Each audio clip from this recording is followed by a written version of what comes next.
If you eat less and move more, you'll lose. Not if you're leptin resistant.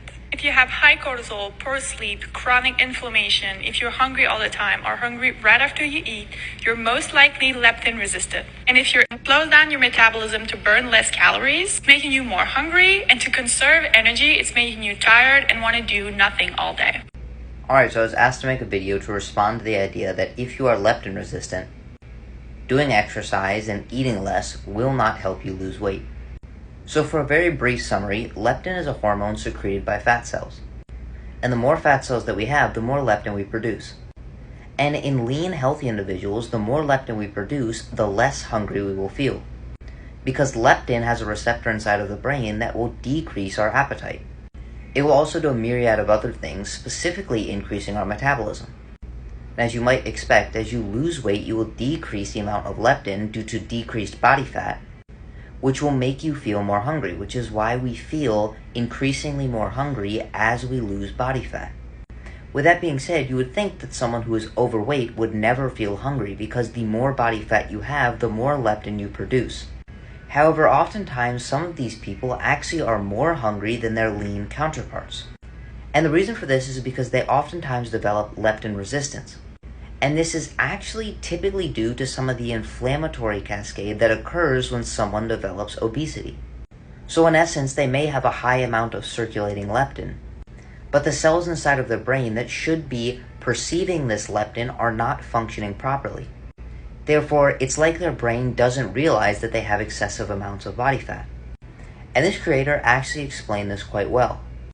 However, one of the issues is she does indicate that if you have leptin resistance, eating less and moving more will not allow you to lose weight.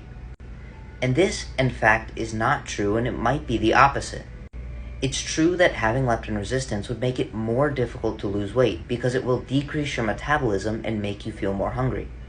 But what we do know is that exercise can potently increase leptin sensitivity.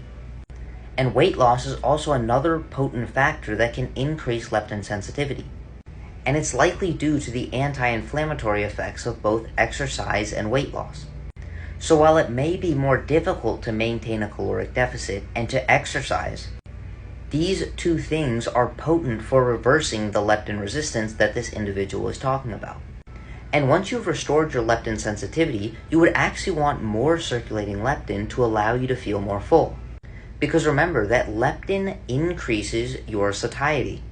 And there actually are a few different components inside of food that can increase leptin production. And remember that this is important for an individual who has restored normal leptin sensitivity. And this might be extremely important for someone who is lean and struggling with their appetite, because lean individuals almost invariably have leptin sensitivity. A high carbohydrate meal seems to induce more leptin than a high fat meal. And again, in a healthy individual, this is important.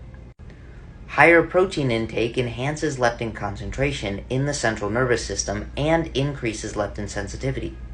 And finally, a quite interesting finding is that monounsaturated fatty acids and polyunsaturated fatty acids actually decrease the concentration of leptin more than saturated fatty acids, indicating that saturated fats may be more satiating than mono and polyunsaturated fats, but don't provide that of that much importance, as the health effects of different types of fatty acids are still trying to be completely understood.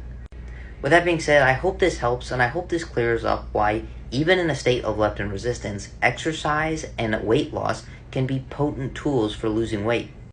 And while it may be difficult at first, that first step is often the most important. And if you want to learn how to take control of your health and energy, send me a DM to sign up for coaching.